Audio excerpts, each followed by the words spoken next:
of Tennessee Beef and Forage Center. I'm Bruno Pedrera, Forage Specialist and Center Director. Joining me today, I have here Dr. Katie Mason, our UT Extension Beef Cattle Specialist. How are you doing today, Dr. Katie Mason? We are here in Asheville, North Carolina, to the American Forage and Grazing Council meeting. Yeah, excited to be here, excited to see all my forage friends. Yeah, I think we have a lot of forage folks around here today and during those next 2 days. And we are very glad to be here today and welcome to our Live.Stock podcast, Robin Lamp. She is our forage breeder with Barenbrug, and we are excited today to try to talk about how can we develop forages, right? We are working with forages for a while. We know that we cannot raise livestock without them. And we are very happy to have you here. Welcome to the podcast, Robin. Thank you. I appreciate you guys having me. Yeah, we're really excited to have you here. So just to kick us off, tell us a little. So I've been working with Barenbrug for about 25 years. The whole time in research, I started just as my after school job, transitioned into my summertime job when school was out, left the state for a few years, came back, always in the summertime to work. And then in 2004, we hired our first turf breeder. And so I was given a choice at that time whether to choose the forage path or the turf path. And I had already been working with Devish Singh, who many people know, and for already 5 years. Unfortunately, he passed away a year and a half ago, just a little over a year ago. But he was pretty instrumental into driving me down that forage path. So, he grew that whole department from about 2 employees at the time to 10, and with that came, growth within. And I've been really fortunate to work with a company who, sees value in their employees. Support, yeah. Then I was promoted to, when I took the forage position, forage research assistant in 2011. I was appointed to assistant breeder, and then they offered me the forage breeding role in 2014, where I've been. That's awesome. So you have been in Oregon for all of this time? Yep. That's where you have the research fields and where everything Yes, happens, right? yes. Our breeding station is located in Albany, Oregon, which is in the Willamette Valley. Why forage, right? You have been dedicating your whole career to forage breeding. What drew you to forage specifically? You already mentioned that you were working there as an intern, but why did you find forage into this? Yeah, so when I was kind of given the option to choose between turf and forage, and nothing wrong with turf, short grass has its place. We all agree. Just a little grass. Yeah, I really like the idea of course, I love animals. I really just like the idea of, I don't know if this is gonna come out right, but actually doing something to help, improve the world, feed people. And working with Devish and seeing just like his passion and motivation in forages, and it was just inspiring. But beyond being a great mentor, he was a really good friend, and so I just wanted to continue down that road with him. I think a big part of it too is, ruminants eat, convert the feed that humans can't into high quality foods. Not only that, just other things, leather, pet food, pharmaceuticals. So I really feel that working with forages allows the opportunity to improve the productivity of these systems, and has been in line with my interest in animals and sustainability. Additionally, I think land is a finite resource, and so trying to come up with products to help increase quality and productivity really helps us meet this, demand, where the amount of land doesn't maybe need to continue to be cultivated to meet up with the needs of our growing population. It's a finite resource at the end of the day, right? Yeah, and like you said, looking at that whole picture and not picking on the turf people, but thinking about, maybe they don't enjoy the interaction with forages like we do, but they enjoy the things that come from that forage system. So I relate to that very much, and was really excited to have the opportunity a couple of years ago to come to Oregon and see a lot of the seed production and see kind of what that system looks like. And so can you explain a little bit about how you go from the inception of an idea about a variety through that process into development and getting it ready to go to market? Yeah. So the reality is it can take anywhere from really 10 to 20 years. It depends where you start, right?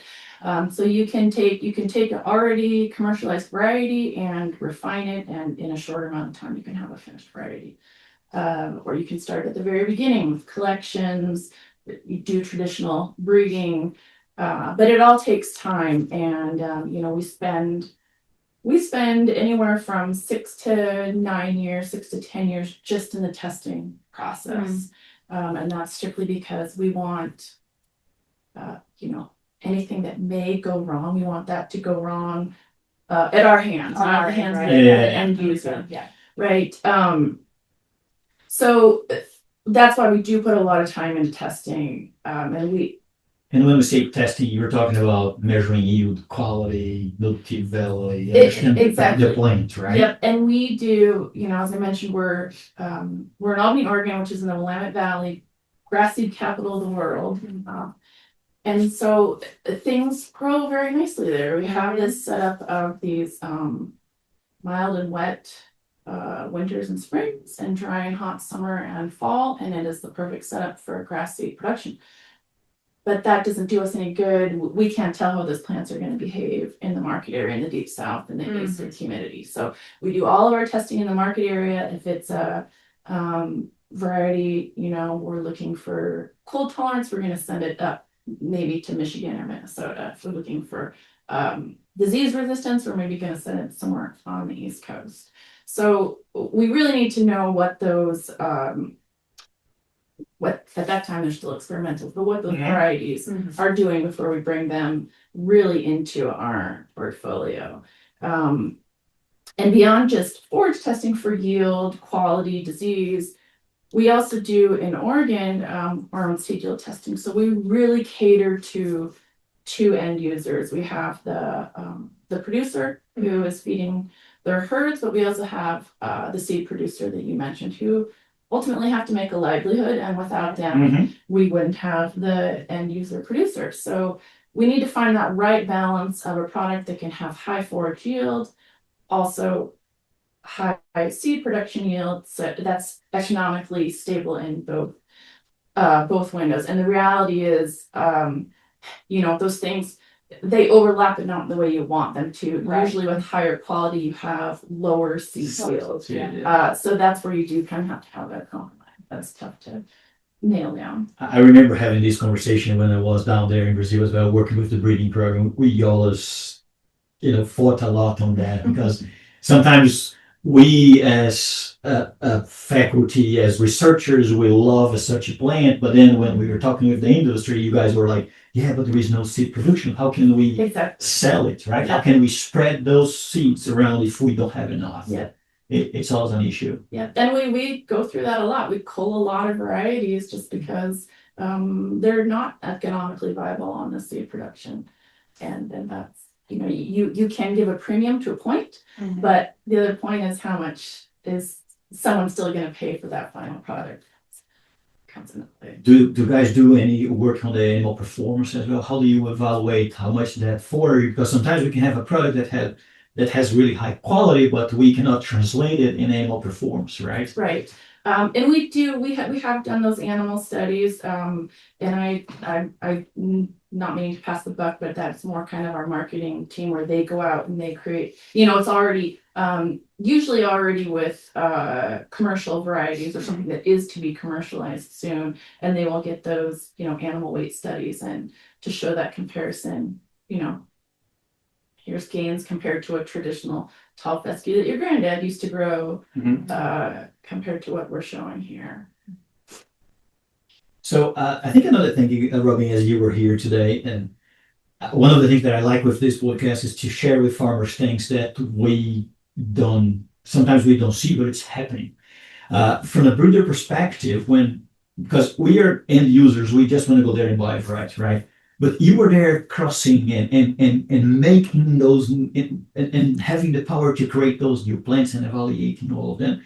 How hard it is from the breeder perspective to be able to cross two plants or a population of plants and come up with that one, that, that silver Yeah. bullet forage that we are looking for? Yeah, that's a good question. So the crossing part is easy, right? We just Put we them together, right? yeah, we do conventional breeding. We just find two plants we like, we put them together, let Mother Nature do the work.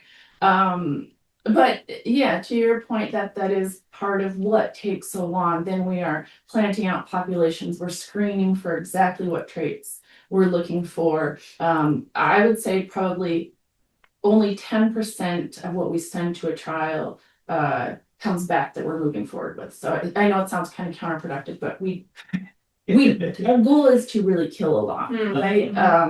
You know, beyond just having a new product, we have to be able to displace what's already out there. So we can't just have 5 bar optimas.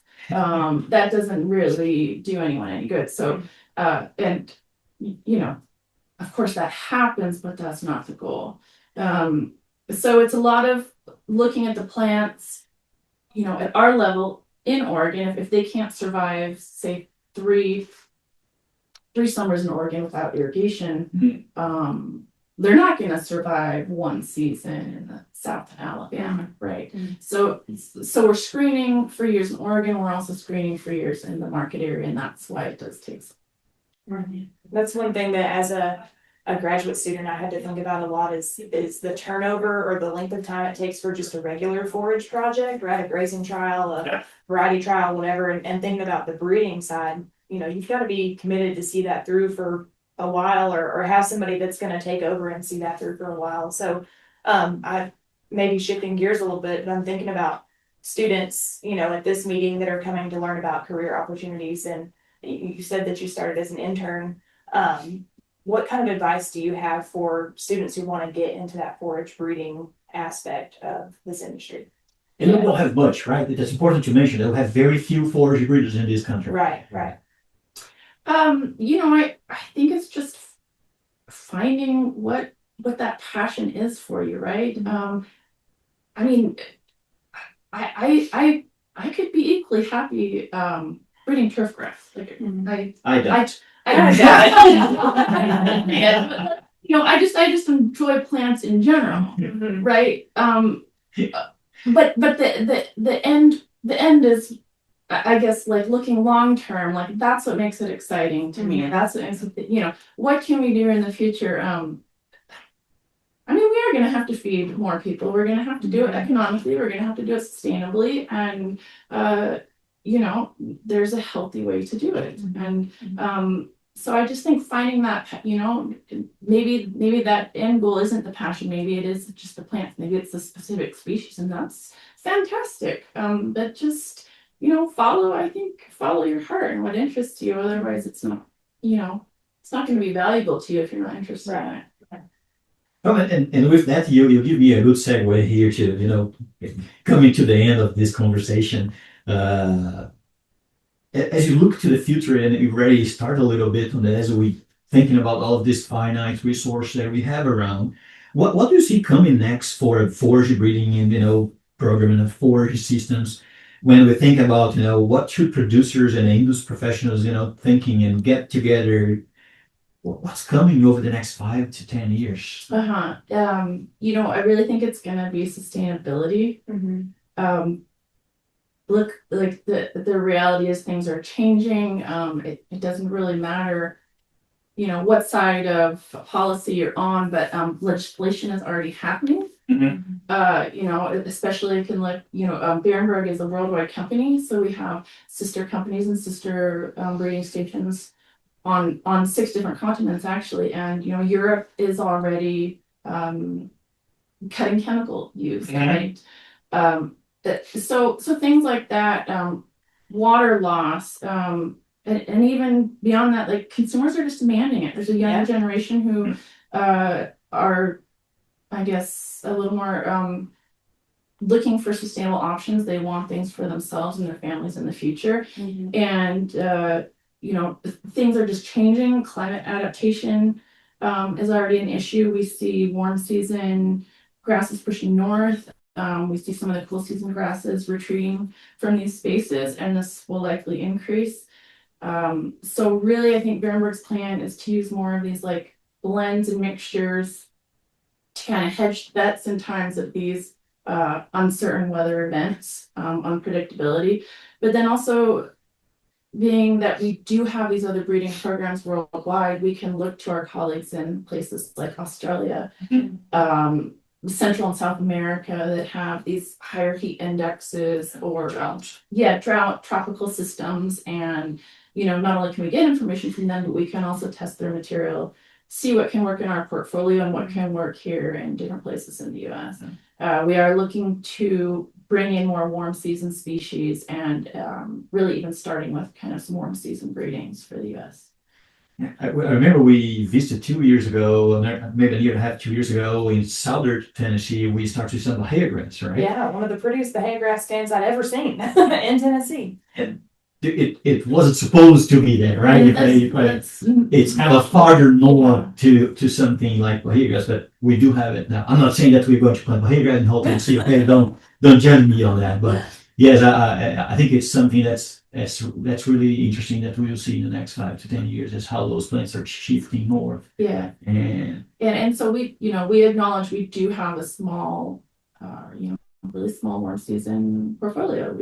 If the right thing to do was to grow that. You guys have a lot of brachiatas. I was using them when I was down there in Brazil. I know Australia using them a lot as well. And we grew them in Tennessee the last 2 summers. So they are not perennial plants, but they may come in the future. Yeah. Well, Robin, thank you so much. It's been a pleasure to talk to you. It's always great to have you and Barenbrug with us. You guys have been working with the University of Tennessee for a while, so I'm glad for that. We have been testing some of your materials down there, and it's really nice to discuss this. So thanks for joining the Live.Stock podcast. It's sponsored by the UT University of Tennessee Beef and Forage Center. I hope to see you guys all in the next month when we will come up with some beef and forage related topics to discuss with you. Thank you so much. Thank you. Appreciate it.